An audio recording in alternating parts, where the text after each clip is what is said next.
NYYST. This is New York. Yankee sports talk. Swinging for the fences, knock it out the park. This is New York. Yankee sports talk. Christian and Chris, of course SGR. This is New York. Yankee sports talk, homie, New York. Yankee sports talk. Record, rain or shine. Grab your shades and umbrellas. NYYST. You're hanging with the fellas. Welcome back. This is episode 308 of the NYYST podcast. We're presented by NYYNewsTV. I'm your host, Christian. As always, joined by my co-host, Chris. You. Feels weird, just the two of us. Usually Pete's sitting in because we're live, but we're not live today. We're pre-recording. This is dropping Thanksgiving Eve, so you can listen on Apple Podcasts Wednesday morning. You'll be watching on NYYNewsTV Wednesday, right before you stuff your face with turkey. Turkey. Don't forget to get tested for COVID before going to see grandma. Okay. According to Dr. Go vouch yourself. Okay. I've never seen somebody milk 15 minutes of fame like this guy has. It's a pretty long 15 minutes, man. He's on to his second 15 minutes. He loves it. He loves every set. He's hoping to get asked back to throw out the first pitch this year. That was worse. Who had the worst first pitch, him or 50 Cent? Who's banged more women? I would have to say 50. No. So then Fauci loses. It's always a tiebreaker. You think it's possible in any realm that Fauci's been with more women than 50 Cent has? He could have been a stud back in the day when he was doing the whole AIDS thing. When girls, I'm sure a lot of women back in the 80s, because he was in charge of all the AIDS stuff, right? I did not follow his career pre-COVID. We gotta have a talk off air. Okay. So you never know. He could have scared a lot of women and then just said, "But I'm Dr. Go Fauch. I'm clean. So let's Fauch. I'm a good-looking young Italian scientist. Let's Fauch." That was his pickup line. Let's Fauch. Yeah, that's it. Never know. Dude could have had a game. You know what? If we didn't shut down the website, we could have sold those t-shirts. Let's Fauch. Let's Fauch. And then on the back, it could have said, "Dr. Go Fauch yourself." So, Thanksgiving Eve here. Are we going to be thankful anytime soon that the Yankees have re-signed their superstar, Aaron Judge, who on Monday night wound up in San Francisco? He apparently had a meeting, or it was rumored he was having a meeting with the Giants on Tuesday. I did not see anything come of that as of we're recording here. It's about 8:00 on Tuesday night. Normally I'm the guy that's like, calm down, don't overreact. It's nothing, but no, I'm overreacting on this only because the Yankees put us in the position to have to overreact to everything that Aaron Judge does until he signs a contract somewhere. A lot of people are like, "Oh, he just went home for Thanksgiving." How many people do you know travel back home, are seen in a hotel with their luggage, and their wife's not with them, just to go back home for the holidays? So, wasn't it confirmed though that he had a meeting with the Giants or no? Nobody confirmed anything. It was sources. And is he truly from San Francisco? Like He's from the Bay Area. I don't know exactly where he's from. There's too many coincidences for me to believe that he wasn't there to talk with the Giants. He's absolutely there to talk to the Giants. Now the question is he there just to bust the Yankees balls, or is this something that he's really seriously considering, going to play in San Francisco? Well, I thought a lot about it. And here's what I've come up with. We might hate Cashman for a lot of things, but I love him for one thing, and we'll get to it later on in the show. I know. But there's one thing you got to say. He's a good business guy. Good business guy. Okay. Sleeps on the street. Okay. When he does land a player of some type of significance, it's always on like a crazy deal that you can't believe he got it for. Like Garrett Cole. Yeah, I mean, Garrett Cole's a good one. CC Sabathia. Mm-hmm. So for me, you'd have to imagine that Brian Cashman, when it comes to at least the techniques and the motions, he's pretty well versed. And I think he knows what he's doing. I would give he him knows credit what he's that, doing like, in that he knows sense. what he's doing in that sense. Yes. Yes. So for Aaron Judge to not sign before the season, and then to have the season he had as a member of the front office of the New York Yankees, you have to imagine that pretty much no matter what you do, even if you blow him out of the water with some insane deal, Aaron Judge would be foolish to not hear other offers from other teams. You asked for it. Play stupid games, win stupid prizes. But who's suffering here? Well, hold on. There's a clause here. Okay. Santa Claus? You have to imagine that he's going to see other deals, hear other deals, regardless of the number the Yankees give him. Why wouldn't he? Unless that offer ends with, and this is a very common tactic in sales, been in sales for over a decade now. Okay. Here's how that deal, would be extra Mike today, drinking Diet Coke. Okay. Here's how that offer ends. Okay. You slide it across the table, and then you say, but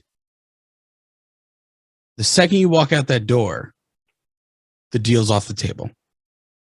Now, for the Yankees to do that, they would have to, for Judge to agree to that, you'd have to imagine the number would be something where not only is he happy with it, but he'd think it's very realistic for any team to come close to it. At least initially, where the risk of leaving that deal on the table isn't worth it to hear other deals. Now, from what's being rumored, that initial rumor would seem to be bullshit, but it seems to be more along the lines of, I did the math today, closer to 300 million, and you figure maybe 8 years. That's what seems to be what he's looking for. Around 37.5 million a year. If that's the offer they slid across the table, it's almost a slap in the face. Because what was the last rumored offer that seemed to be pretty credible? 36 a year? You heard? I didn't hear that. I'm pretty sure it wasn't in the offseason. It was no, I heard they were willing to come at off the All-Star break. 31, but I don't think they were at 36. I think they were at like 32 or 33. Oh, maybe it was around 34. Still. Okay, maybe it was 35. Okay, maybe it was 37. If you're the Yankees, do you really think that he's going to take a penny under 40 a year? I mean, honestly, you don't think he's going to get 40 a year from another team? He could possibly, but I mean, we looked at it yesterday. One guy is getting it $40 million a year, and it's Max Scherzer because he's on a short-term deal. Nobody on a long-term deal has gotten $40 million yet. Mike Trout got 35.5. That's the highest for a position player. Garrett Cole is at 36, which is the highest for a pitcher. Now, I almost take Scherzer out of the equation because it's a short-term deal, but he's at 43. He's the only one at 43. If you give him 37.5, that's not insulting the guy. Not at all. I don't think it's insulting, but realistically, your job as the Yankees at this point is to give him something that he can't risk walking out of that room and leaving it on the table and then not getting something close. Well, you know what? At some point, the Yankees are going to have to say to him, do you want to play here or do you not want to play here? We have $300+ million on the table. Is that enough to keep you here and to be a Yankee, and to not only be a Yankee, to your numbers going on that back wall when you're done playing here? Do you need to chase $10 or $20 million? You know you're going to make that here. See, I'll be dead honest with you. First of all, I'll be dead honest with you. He can go to San Francisco. Nobody's going to give a shit. Yeah, but I think that at this point, if all that shit didn't happen before the opening day where Cashman did that just awful press conference, I genuinely believe that he could sit down with the Yankees and they can have a civil discussion and one that comes to fruition for him to not hear any other offers. I think they can have that discussion of what's it going to take to keep you here without you walking out that door and going to talk to other teams. Because you told us and we said to the public how much we want you here, and you told us and the public how bad you want to be here. So let's figure out that number and let's stay in this room until we get it done. What's the number? But that's the thing, dude. I don't know that Aaron Judge has a number anymore, because I truly believe he has a bad taste in his mouth. And I'm not saying that that he's not going to go back to the Yankees and try and have them match it. But I'm just saying, if Cashman doesn't do that press conference before the season, I don't know that Aaron Judge feels so much of a need to go talk to other teams. I mean, you could possibly be right on that. And that doesn't mean that he doesn't genuinely still want to be in New York. It just means, hey, you want to fucking play around? I'm going to show you I'm not playing games. But let's say the Yankees are $20 million off the total bid of San Francisco, right? Let's just say that's the case. The Yankees have put their foot down, 8 for $330. This is what it is, because that's my number. That's where I'm at. The Yankees. And what would that put him, AAV? Like 41 and change. Hey, that's a great number. So 8 for $330. The Yankees are like, this is it. This is where we're drawing the line in the sand. 8 for $330. And he can get 8 for $3. And Giants are like, all right, 8 for $350. To me, if he walks from 8 for $330 to go chase that $20 million, that is because he didn't want to play here anymore. That's my opinion. No. Hold on a second. Hold on. Here's why I think you're wrong. Okay. I'm going to tell you why I'm right. Because he's still getting offered more money. So you can't say that he didn't want to play here. You can say he wanted more money. That money was more important than playing here. Hold on. Right. Now, here's why, no matter what number the Yankees give him, that if they get outbid, even if it's a great fucking offer, I still blame the Yankees. There's 2 reasons. One, should have locked him up before the season. Well, they will never get a pass. Fault. Absolutely, they will never get a pass for that. Okay. Number 2, and even more egregiously, you say this all the time, should have locked him up a long time ago. Exactly. So I don't want to hear any Yankee fans saying, hey, Yankees tried, man. They gave him a more than fair offer. So far, every offer, even from the beginning of the season, in my opinion, has been more than fair at this point. That doesn't mean that other teams aren't willing to give an outrageous contract. And if you're going to be okay with the Yankees just letting another team outbid them, then you're a fool, because they should have done this years ago. If he leaves, there's only one person, 2 people, 3, whatever you want to say. The Yankees are the ones to blame. They opened the door to allow this to happen. So no matter what they offer him, they could offer him $1 billion and he could leave. If the Giants offer $1,000,001,000, they allow the door to come open, and then somebody else to sneak in and sign this guy. But the point I'm trying to make is, at 8 for $330, right? $41.5 million or whatever it is a year, to be a legacy Yankee, to have your number retired, to go in Monument Park, to chase $20 million. That means that taste in your mouth with this organization is so sour that you don't want to be here for the next 10 years. That's what that means to me, because number one, there's probably one state in the entire country whose state taxes are worse than New York. Guess what it is? California. Okay. How much more money is he going to make off the field playing for the Yankees as compared to the Giants? That's a fair point. Okay. So if you take and the gravitas of if he resigns here, he's going to be the captain. It carries a certain gravitas with it. All that factored in. If he's really leaving, and it's easy for me to say, but if he's really leaving for $20 million, let's say that's what the number is, he didn't want to be here. Because I can honestly sit here and tell you, this is what I believe. If the Yankees are at 8 for $330, and these are not real numbers, these are just numbers I'm using to make an argument, and the Giants are like 8 for $350, and he wants 8 for $350, he's not doing it because he wants that extra $20 million. He's doing it because he wants to leave the Yankees. Then then the number should be. Then the number should just. Just shouldn't matter. Should be meaningless as long as it's close. Because why even go talk to another team then?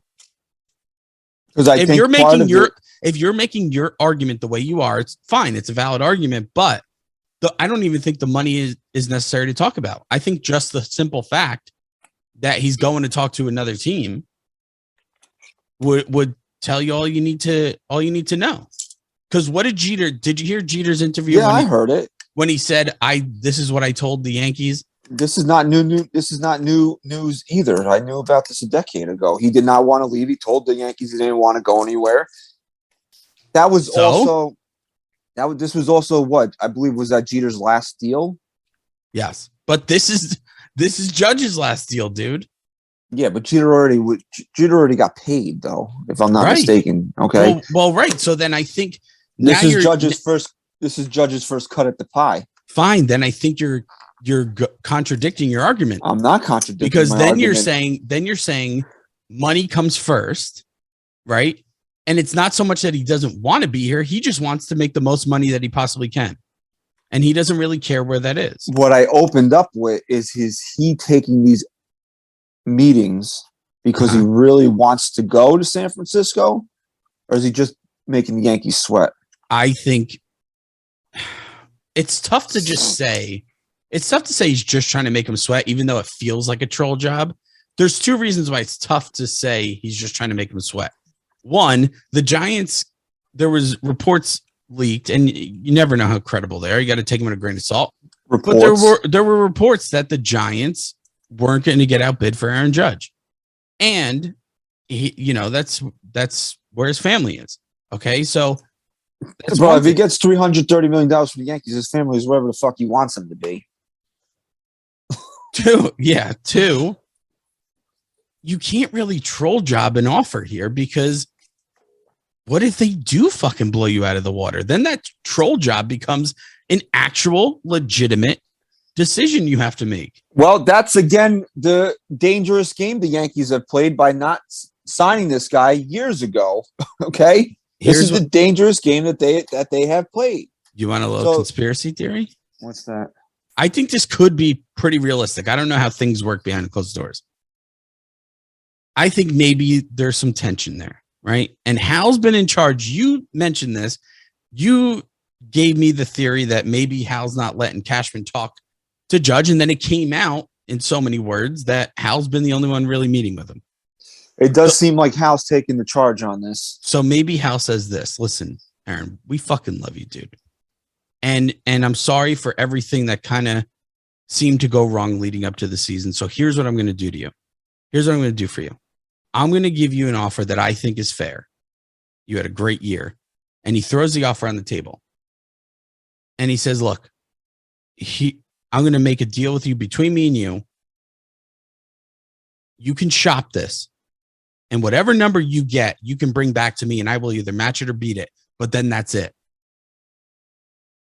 If you do that and come back to me and I match it or beat it, you're a New York Yankee. And maybe he gave him that opportunity to go to San Francisco and see what they're willing to offer him. And then maybe he's going to come back. Here's what they offered me. Here it is in writing. Hal's going to sign it. Hal's going to match it or beat it. And that's going to be it. Yeah. I mean, it could be a possibility. It does seem like Hal is, like I said, taking the lead on this. It seems more to me that he's more involved in trying to court Aaron Judge back here than he would normally be for a free agent. Right. So it's going to be interesting, man. We're going to have to sweat this out. Judge did say that no matter where he signs, he wants to get it done quickly because he wants to allow the team to be able to have their budget set to build a winner. And knowing that, it's awfully, I don't know if you want to use the word coincidental, but it's awfully interesting that Hal seems to be talking about spending money this offseason. Well, I tweeted if you're questioning why Hal, because I saw the quote. If you're questioning why Hal seems to have woken up a little bit and has a fire under his ass, this is all you need to know. I thought you were going to play something.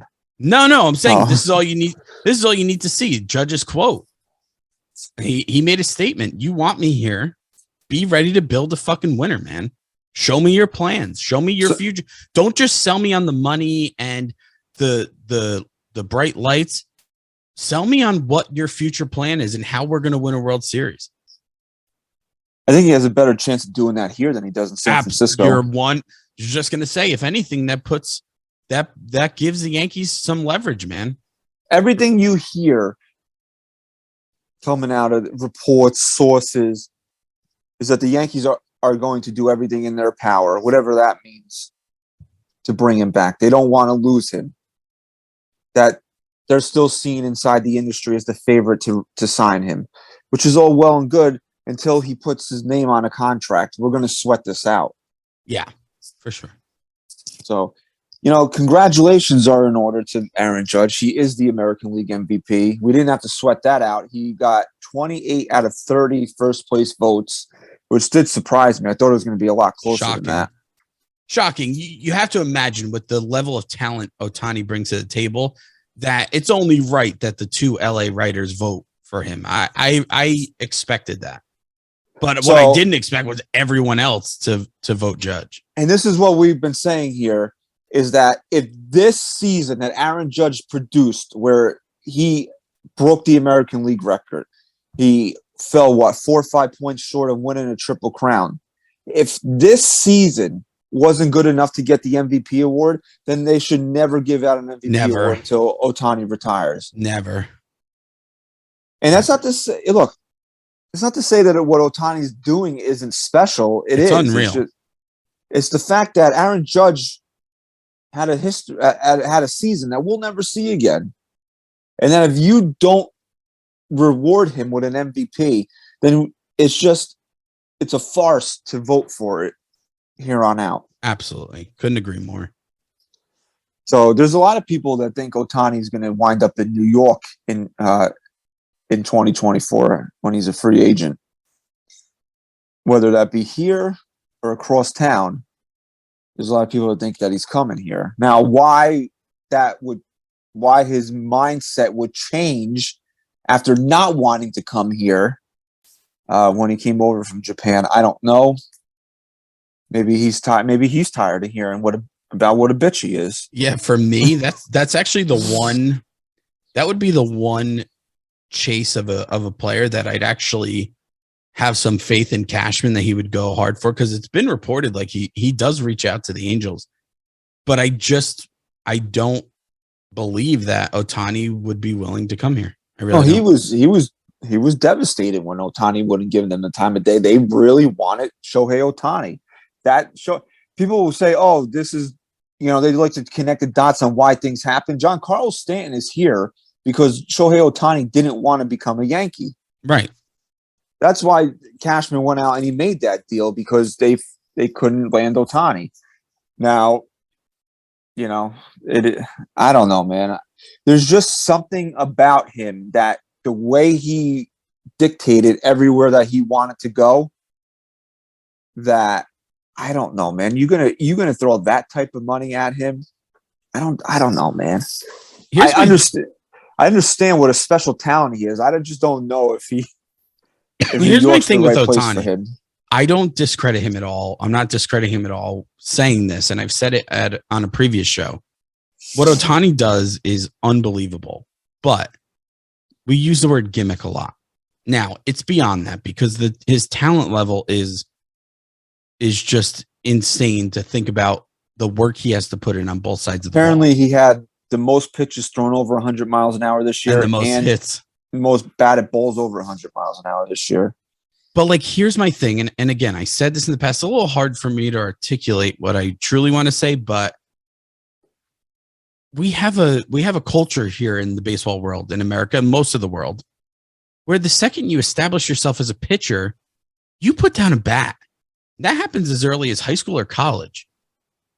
Ohtani clearly didn't have that same culture. Clearly, someone saw his abilities on both sides and said, no, dude, try to work as hard on both sides of the ball, because you could be amazing. You could be an amazing hitter and pitcher. Every other guy who's a lot of pitchers were really good hitters in college or high school, and they are told do not touch a baseball bat.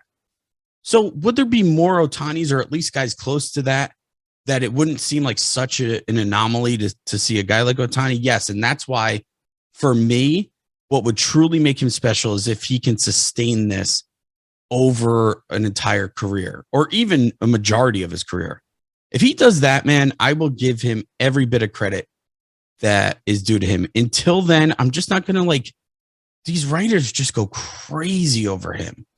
Right. It's almost uncomfortable. Do you think Jacob deGrom could be a 300 hitter, or a guy that could hit 25 home runs if he was allowed to? I don't know, because I don't know a lot about him, but I promise you, for a quote pitcher, he's a really good hitter. So there you go. I'm sure he'd be up there. I'll tell you one guy who'd hit 40 home runs a year. Bartolo Colon. CC Sabathia.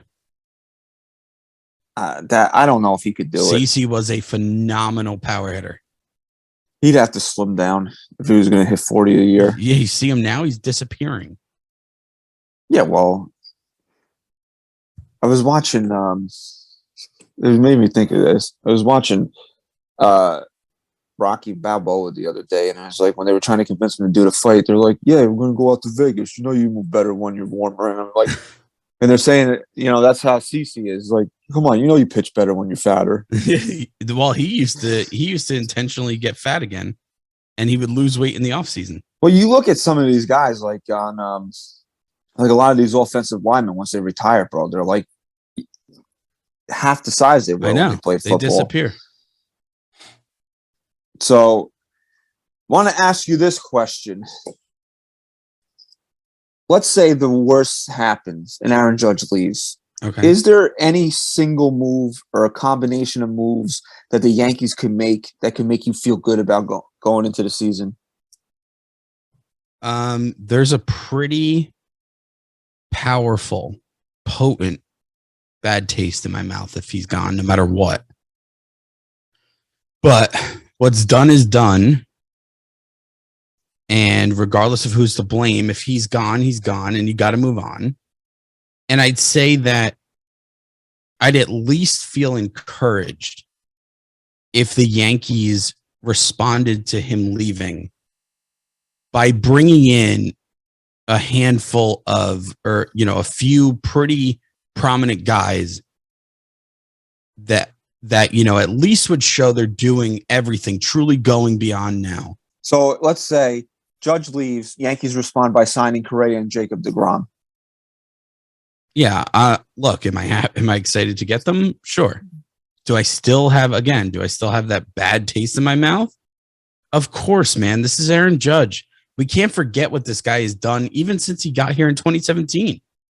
This guy should have won MVP, by the way, in 2017. He should be it absolutely should be a two-time MVP. I think anybody that debates that needs to have their head checked. And last year, wasn't he up there in I don't think he was a finalist. He wasn't a finalist, but he was still in the conversation. And you can really make the argument then that every year this guy has been fully healthy for a full year, he has put together MVP caliber seasons. And it's Aaron Judge, man. He's our guy right now. So no matter who they get, no matter how many big names they get to fill his shoes, you're just not filling those shoes for me fully. Here's what it is, right? To be a fan of a team, right? You want that guy that you saw come up, that guy that you grew an attachment to. Without Aaron Judge here, who is that guy? The Yankees don't have him. They'll try to sell you that it's Anthony Volpe. Right. But how long is it going to take for you to feel that? And then to know that if he does become this superstar that they project him to be, that now this is in the back of your mind where they could have both. Don't sign their own superstars.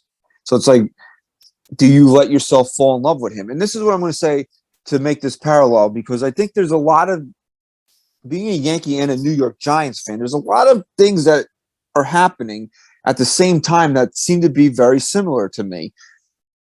I am a Giants fan. I'm very invested in this season because they've been playing well, but there's just something missing because they don't have that guy.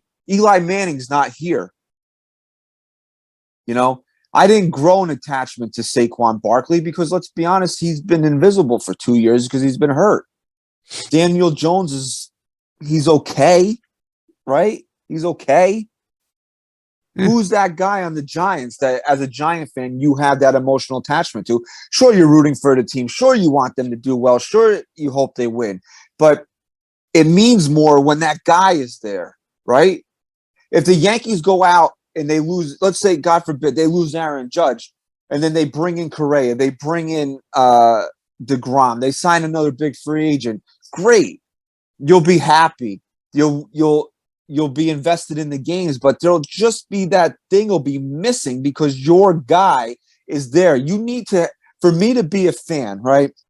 And that's why, like that, from Jeter retiring to when Judge came up was so dead. Because nobody was here. You didn't have that guy here. And for him to go, no matter what they do, there's just going to be a hole in your heart as a fan. And that's why the Yankees have to realize that there's a price for that as well. Is that you can go out there and build a super team, but you're the Yankees. You need the face of your franchise to still be here. There's nobody on this current roster or anybody that you will sign that you can say, okay, Judge is gone, but here's the guy. No, it doesn't work like that. You don't have another homegrown superstar on this baseball team. And nobody you bring in here is going to replace what he is to this team and to this fan base. I'm not sure because I can't get through all the teams in my head right now. But you could even make the argument that in the last, handful of years, at least just to go back and try and figure it out, that not one World Series team didn't have a beloved homegrown superstar on it. You go start from 2017. You got Altuve and Bregman. Probably had some other guys on there. What about who won in 2018? The Nationals? The Red Sox. The Red Sox. They had didn't they have Mookie Betts at the time? Betts was there, yes. Okay, they've been a pile of dog shit since he left. And they had Devers. Yeah, and Bogarts was on that team. Bogarts. 2019 was the Nationals. Yeah, Soto was there. Soto, Strasburg. They had their guys. Was Harper still there at the time? No. He was gone. Who else? Who was 2020? That was the Dodgers. The Dodgers. Kershaw. Dodgers are a little different. They turned into George Steinbrenner. 2021. But they still had their homegrown guys there. Yeah. 2021. Who won last year? I forget already. I can't even remember. Jesus Christ, who won the World Series last year? It was against the Rays? No, why don't I know this? I feel like it was the Astros played the Braves. Freddie Freeman. They brought up they had a bunch of rookies on that team too that they. And then this year you still got. You saw the Astros with their guys are still there in Bregman and Altuve. McCullers. Okay. So name me. So if Judge does go, okay, what are you gonna say? Sevy? Who else? No, exactly. So who's that guy? It's not Gleyber Torres. It's not Gleyber Torres. Who's the guy? He's not here. The closest guy we'd have that we can just make pretend he came up in the system would be Anthony Rizzo. There's no other guy that you love on that level that just feels like a Yankee or should have been a Yankee his whole life. No, there's guys on this team that I really love, like Cole and G and Rizzo, but they're not Aaron Judge. They're not Aaron Judge, man. So you're already missing one of the pieces, just in a theoretical sense, that almost every World Series team has and needs. So you brought up Anthony Rizzo. He re-signed with the Yankees 2 years with a club option for the third year. He got $17 million per, and the club option year is also 17, but if they don't pick it up, he gets $6 million. See, this is another. I'm very happy Rizzo's back because I love Rizzo. Right? There's another thing of the Yankees just being the Yankees. Why didn't you sign him to this deal last year? Right. Why did you play this game where you could have potentially lost your fucking first baseman on top of everything else that you're dealing with? It's not like he went out there, shopped around, and he got, $22-23 million. He got $1 million raise. You mean to tell me that you guys couldn't figure this out last year? Well, it could have been, they had that option where, maybe the Yankees were a little weary of the back. And I don't think so, because why would they have given him the opportunity to? Because he's still Anthony Rizzo, but the Yankees had no control over whether he came back or not this year. Yeah, understood. But then he opted out. Him opting out means he had a good year. Right. So if you're using the back as a reasoning for the contract last year, I don't personally believe it, because if the back hindered his ability to put together a productive season, then at least you still have a first baseman next year. And if it doesn't hinder him, then you're signing a guy that you probably should sign because he wants to be here and he was. I just don't think the Yankees should have put themselves in a position to not have a first baseman either. You're right. But he's back. I mean, it was like we heard. We were actually recording last Monday, and it came out that Rizzo, Houston was making Rizzo a target to play first base. It was like their top target for first base. And then it came out on Tuesday, I believe, the following day that Rizzo re-signed. Who's his agent? I have no idea.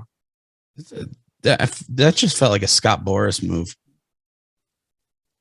To only get $1 million a year raise after I'm saying kind of press the Yankees. Yeah, I don't know, man. I think if Boras was his agent, he would have held out for a little bit more money. I think Anthony Rizzo is grossly underpaid. How he's not at least a $22-23 million a year guy, considering the money that's thrown around in Major League Baseball, is astonishing to me. It's because he can't stay healthy. What do you mean, dude? He plays like 130 games this year. There's guys that can't even play half that are making twice the money that he makes. Yeah, but it's the injury. Like we talk about Judge having injuries and stuff like that. They're more freak things that don't typically linger. When you have a back issue like that and you're getting, past your prime, it's risky.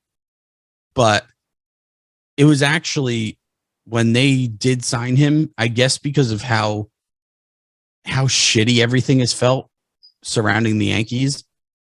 First, you had some talks, like some quotes coming out of Hal Steinbrenner that made you go, I wonder if he's finally waking up. And then they signed Rizzo. And then he's making more comments that he's going to get Judge. He won't be outbid.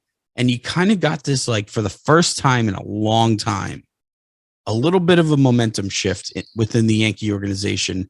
And it felt good, but it's all smoke if they don't sign Judge. Yeah, I mean, do you buy the fact that they're going to spend big this offseason outside of Aaron Judge? I do, if they sign him. Yeah, I do. I think this is going to be part of signing Aaron Judge. I think is the commitment to do whatever it takes. Finally. All right, let me ask you this: are you happy that Anthony Rizzo's back? I absolutely am. Yeah. You didn't want them to go and get another first baseman? No, I really didn't. Because Luke Voigt got non-tendered, so he's a free agent. Yeah, no thanks. Listen, as much as I love Anthony Rizzo, if he didn't have the postseason he had, and for whatever reason he opts out and the Yankees go in a different direction, maybe younger, maybe a guy that they can have under control and has some potential. Am I upset that Rizzo's gone? Of course, but I can at least understand it. After that postseason, this is a guy who needs to be here. Okay, Judge was invisible in the postseason, and you're making him your top priority, so you can't really use that. Dude, Anthony Rizzo and Aaron Judge are not even on the same planet. See, we talked about this last week. When the Yankees are in that dog pile celebrating their 28th World Series, do you see Anthony Rizzo in that dog pile?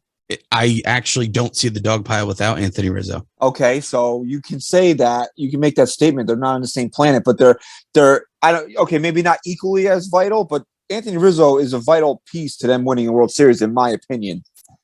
Absolutely. I can't disagree with you. Like I said, I think Rizzo comes before the dog pile. I don't think that dog pile happens without Anthony Rizzo there. Does the dog pile happen without IKF? Dude. I promise you, bro. I promise you. Here, I texted this to you. You know, two things that would make me believe, Hal, that the Yankees are finally serious. And I'm not going to include Judge in that because obviously that's something they're going after and something they need to do. I'm talking more outside the box things that the old Yankees, like any era of Yankees front office, would try their best to sign Aaron Judge, right? That's a given. But one thing the unserious Yankees would never do is trade Donaldson and IKF after last year. If that happens, even one of them, even just one of them, I will start to take this team seriously again. But I promise you, as of right now, I hope they prove me wrong. If they don't prove to be a serious team, not only will IKF still be here next year, he will be the starting shortstop. No, I don't know if he'll be the starting shortstop, to be honest with you. I don't know. I think that they've heard it. I think they like Peraza enough now and have heard enough about him. This is just me, that they'll give Peraza the job. But the reason we bring up IKF is that there was a non-tender deadline earlier, or not earlier this week, last week, and the Yankees tendered contracts to all their arbitration-eligible players. They've actually signed two of them. Lou Trevino got $4.1 million, and IKF got $6 million. And then I guess they'll have to still hammer out deals with the rest of their arbitration-eligible players. And you know, a lot of people on social media are like, "Why would the Yankees do that?" Look, Yankees did that because whether you believe it or not, IKF still holds value as a Major League Baseball player. Mm-hmm. And I don't think the Yankees just wanted to let him walk out the door without either having him on this team where he could serve a valuable role. Look, I voted to dump when we did IKF. I voted to dump him, you know, for obvious reasons. But if you told me Correa is the shortstop, Turner's, whoever is the shortstop, Peraza, but we're keeping IKF because we believe that he can play a valuable role, bouncing around the infield, coming in, run, you know, whatever. I would say, okay, I believe it. Or maybe remember, IKF was traded twice last year. So there's teams out there that want Isaiah Kiner-Falefa to play for them. Well, here's the thing. IKF is actually a good player. There was two problems. One, he's not a shortstop. Correct. And two, out of all the guys the Yankees could have got, they sold us on him. So what we needed out of that position that he doesn't even play, that he was at, was a hell of a lot more than what we got. But if you're telling me you're going to utilize IKF in a way that he can make a good team even better, then I'm fine with him being on this team. It's not like Aaron Hicks where I just never want to see his face again. That's the problem with IKF, is that you passed on all these free agent shortstops and had kids in your farm system, and you chose him, and he stunk. And said he was one of the best defensive shortstops in baseball. So that's the problem with IKF. Correct. If IKF was here, let's say that there were no all-star caliber shortstops available last year, and it was either go to Peraza or go to IKF.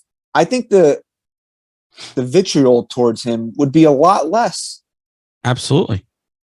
And then it would have picked up mid-season when we realized how much he sucked, and then you still refused to play one of your top prospects. Correct. But yeah, I mean, I don't think the Yankees did anything wrong by tendering IKF a contract. I thought it was actually a decent maneuver on their part, because either you're going to keep him here to kind of replace what Marwin Gonzalez did, or you can trade him. Or you could trade him. Exactly. That's the other. To me, that was the main reason for doing it. I mean, at the very worst case, he's still helping this team in some way.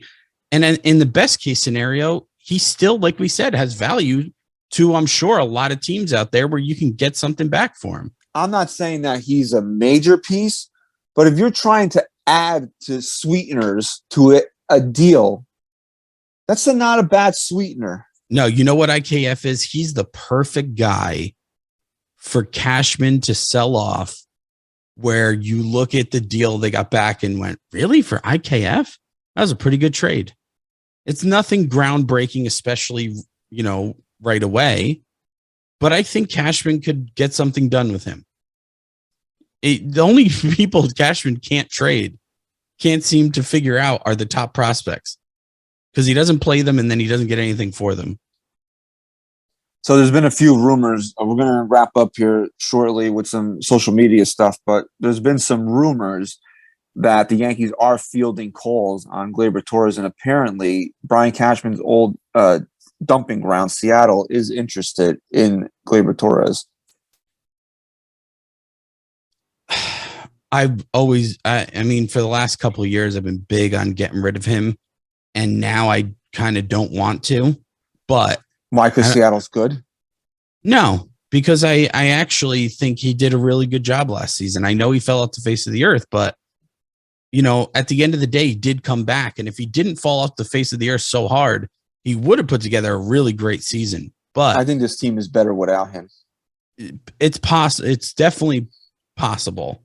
But I think it was you. You made a great point that, if you're ever going to trade Gleyber Torres, you thought after, last year that him falling off a cliff, he was never going to return to 2 years ago, after the season he had 2 years ago. Now you actually have a glimpse of maybe he does have it. Maybe he can be of value in the trade market. So what better time to do it than now? You can't take that risk that he's going to turn into 2020, 2021 right. Gleyber because Torres he absolutely can. You saw it this year. He did. That was 2 months where he was just dreadful. Right. So I think at the end of the day, if they can trade him, you got to get me something back pretty good for him. Seattle has some interesting pitching options that they would be willing to move for him. So, you'd have to do a deep dive into immediate options, or we're talking. These are guys that would go on the major league roster. Then I'm down. You got to give me major league players for him. I don't want prospects for him. I don't think I'm not playing that game again. I don't think the Yankees are looking to trade him for prospects either. I don't think the Yankees should be in the prospect business at all this year. At all. They're still kind of connected to Miami as well. And I know Pablo Lopez really fell off the face of the earth second half of the year. But if you look at his numbers, he had a major, major jump in innings from 2021 to 2022. He's got a lot of talent for sure. So, that's something I would revisit as well. I would absolutely revisit that if that's still something that the two teams can work out. Why not? Why not? Because if you look at this rotation, you got Garrett Cole, who knows what he's going to be in the regular season, but he's obviously the ace, and obviously I trust him in the postseason. How much do you trust Nestor Cortez to repeat 2021? 2021 and 2022 again? I got to say a lot, because last time I said that I didn't have any trust in or faith in him to do it, he shut me up pretty quickly. So, but it may have been when Pete was here, when Pete sat in a couple of weeks ago. You would not be surprised if you honestly would not be surprised if Nestor Cortez had a 4 ERA next year. No. It wouldn't surprise you. No, because he's been that guy already. All right, so that's supposedly your number two. Sevy, what do you expect out of him? He would be the biggest question mark out of me, because even in this past year where you finally felt good about him again, he still was out for a significant amount of time. Right. Okay. Frankie Montas? No. And then the number 5, do you have a number 5 guy? You got Schmidt, you'd have Herman. And when I say no to Montas, that doesn't mean that I'm not cool with the Yankees keeping him around to see what he's got, because I think he has really great stuff. I'm just not relying on him to be a guy who's like a workhorse for me where I'm depending on him to be at the top of the rotation. I think that's unrealistic. These people that got Twitter blue and are posting Aaron Judge's sign with San Francisco Giants, I hope they all get hit by a bus tomorrow. Me too. Okay. I know it's Thanksgiving and everything, but still. I'd be thankful for one of them getting hit by a bus. Okay, real quick, because we didn't want to be super long today. Real quick, I did want, now you said that, I am thankful for this podcast for the simple fact that I could say, fuck you, Alek Manoah, you stupid fucking piece of garbage. Okay. Mm-hmm. The fact that this guy's got the balls to go on Serge Ibaka's show or podcast, whatever, and say that the biggest cheater in the history of Major League Baseball is Garrett Cole, while his center fielder was on the 2017 Houston Astros, is such a fucking joke. This guy is in a, I really hope that the Yankees just murder this guy next year. Here's two things real quick that I need from the Yankees. One, a serious offseason, and two, to grow a pair of balls again. Because if you're not going to put one in someone's back the first pitch that you face the Blue Jays next year, you're just a bunch of pussies. I mean, who are you going to, you got to hit Vlad Guerrero. He's another one running. The Blue Jays so desperately want to have a rivalry with the Yankees. They so desperately want it. And Alek Manoah is such a fucking joke, okay? He didn't want, there was an instance this year where the two teams were drawn at each other, and I think some people hopped over the railing. Guess where Alek Manoah was? In the clubhouse, probably rented. No, he was on the other side of the railing. Can't stand him. And then Marcus Stroman's got the fucking balls to tweet today that I had to use my burner account to find it because he blocked me because he's a soft little punk too, that he stands with Alek Manoah and that he knows that Yankee fans lost sleep over it. Mm-hmm. I didn't lose sleep over it, bro. I think it's fucking hilarious that Alek Manoah's got the balls to call Garrett Cole the biggest cheater in the history of baseball when we went through the steroid scandal and we went through the fact that the Houston Astros cheated to win a World Series, okay? And your center fielder benefited from that as much as anybody, but you're calling out Garrett Cole because you want that smoke from the Yankees. But meanwhile, Alek Manoah gave up the one of 3 hits that Aaron Hicks had with runners in scoring position this year. I didn't see him running his mouth after that. Here's what I hope. I hope the Yankees give Manoah everything he wants and asks for. I really do. Nothing would make me happier than giving him the fire that he wants.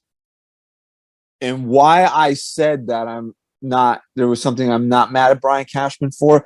I love Brian Cashman for the fact that he buried Marcus Stroman at the trade deadline a few years ago and told him that he didn't see him being one of the top 4 pitchers in their rotation at the in the postseason.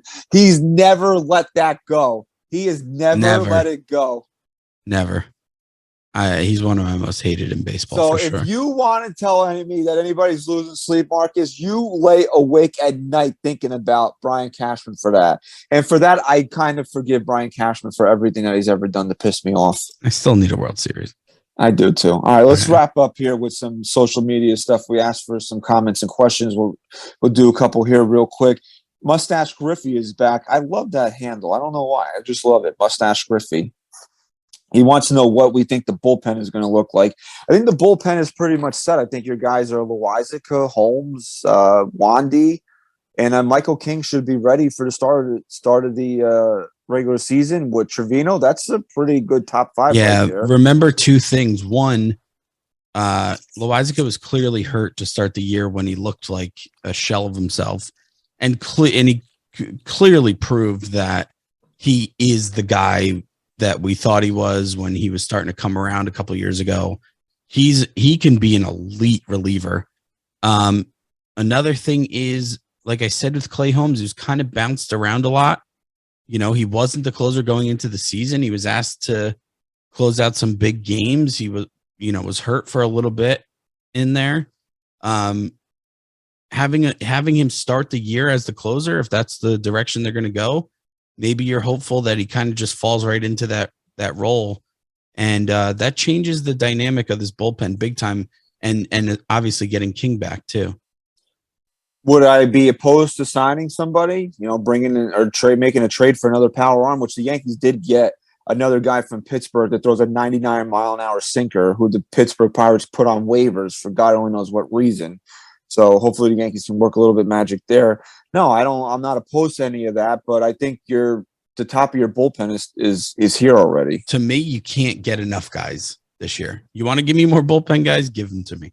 All right, so Seaweed's Revenge. I just said I love Mustache Griffey. Seaweed's Revenge is a very interesting handle as well. Okay. He wants to know, with all the house talk that he's got money to spend, do you realistically see his Yanks signing Turner or Correa, or do you feel like they'll run it back with more stopgaps? Like I said, man, Hal seems to have a different mentality right now. I think a lot of that hinges on Judge signing and being back in pinstripes. And if that happens, I definitely wouldn't be shocked if Correa or Turner is a Yankee next year. See, Heyman had an interesting tweet today. He said that the Yankees have checked in on DeGrom. They've checked in on all the big shortstops. Now, what he questioned was whether or not the Yankees are doing this in addition to Judge, or are these the fallback plans if they lose Judge? I think with Hal's statements of that they can sign Judge, they have enough money to sign Judge and more. And then more importantly, Judge's statements that the team he's going to sign with, better be ready to build a World Series champion. I think Hal would have a lot of pressure to make that happen. So I think it would be an addition. Honestly, I would look at whoever. I would get my baseball people together. I would say, who can play shortstop this year, and who's the most likely that can transition to play third base? Because that's the guy that I want. Yeah, and here's the thing too. Those reports also you have to also take with a grain of salt, not because they're not credible, but because it's Brian Cashman's job to check in on guys like that. It's the bare minimum. And B, the Yankees are always going to check in on big names like that, because just like the Dodgers are always coming into things and whatnot, Yankees are a big market team that will always drive up the price, no matter how many guys they sign or not. All right, so we'll wrap up here with DJ LeMinard says, which non-tendered player do you think Cashman will go after in free agency for his next reclamation project? I think Luke Voit would definitely be the guy. Yeah. I don't even know if you're joking. I don't know if Twitter has fucking poisoned your brain. No, dude. Are you kidding me? I honestly think I would not watch a game next year if Luke Voigt's on this team. He was at that gala. Yeah. He looked awful. He was at that gala. Yeah, well, he went from the Yankees to the Padres to the fucking Nats, and the Nats said, get the fuck out of here. Yeah, man. Fucking But terrible. Here's an interesting one. Cody Bellinger was non-tendered. If the team is built to our satisfaction, this is not to be somebody that this is a big move, but I would honestly take a flyer on Cody Bellinger. Yeah, here's the thing. I think you have to really take everything into consideration when it comes to something like signing Cody Bellinger. Given this current state of the New York Yankees, a Cody Bellinger flyer is not something that's even on my radar. If you were talking, handful of years ago when this team was rebuilding and they just came off Game 7 of the ALCS in 2017, and then 2018, you're like, oh, I'm going to take a flyer on a guy. Cody Bellinger was one of the best. No, not particularly Cody Bellinger. I'm talking about a flyer on a guy who might catch lightning in a bottle and whatever. Then I'm all for it. But right now, a Cody Bellinger flyer deal is just not even on my radar. I mean, I would, honest to God, I'd look at it if they signed Judge and let's say I'm not saying no. I'm not saying if they got Judge and Correa and brought in Cody Bellinger, I would think that. Well, that's a different state. That's a different state of the Yankees at that point. But no Benintendi. He's the left fielder. No, I want that. You got Judge and Correa I want Benny, And- dude. and they say, okay, Bellinger, we're going to Nope. take a flyer on him to play left field. Nope. Sorry. I don't think I could be mad at that. If they got Judge and This Correa, this team needs a bat like Benintendi. they do. So then there's really no room for Cody Bellinger. No. All right. So we want to wish everybody out there a happy Thanksgiving. And if you are not American, I guess. And whatever. And whatever. Whatever, dude. dude. Whatever. What do you do on Thursday? I don't know. You sit around, you Dr. Go out yourself. So please follow us on Twitter at NYYST_podcast. If you're watching on NYY News TV, please subscribe to the channel. Like this video before it wraps up here today. Apple Podcasts, please leave us a 5-star rating and review. I'm not even going to pitch Patreon. We're going to have a discussion about the future of that, and maybe there will be another avenue that we'll come up with for some bonus content. The bonus content will not go away. It's just where will it be? We haven't figured that out yet. Okay. So thank you very much for your continued support of NYY News TV and the NYYST podcast. Thank you for consuming episode 308. Okay. You like consuming? Okay. I like it. I like to consume. Okay. All right. Thank you very much. Chris, say goodbye.